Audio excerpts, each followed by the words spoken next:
Hey everybody, what's up and welcome back to today's video guys. And today guys, I'm going to go ahead and be showing you how to go ahead and invest funds into a copy trade on eToro.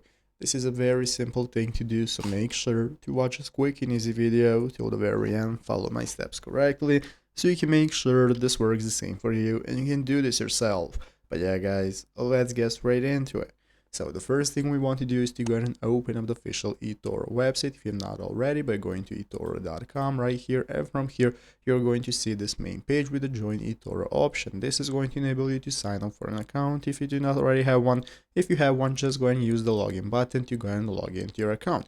So once you've logged in successfully, this is going to be the main page from where you can get started with using eToro, and you're going to see at the left side of the menu a new menu with all your trading options, portfolio, and so on. So here we have an article on the eToro Help Center, how to go ahead and get started with investing and stop investments into an existing copy, and how we can get started investing even more funds into an existing copy. So basically guys, to invest more funds into an existing copy, you're going to go to your portfolio. So open up your portfolio, that's going to appear right here at the left side of the screen. Open up your trading portfolio, tap on the three dots icon next to your copy investment that you want to invest more funds into.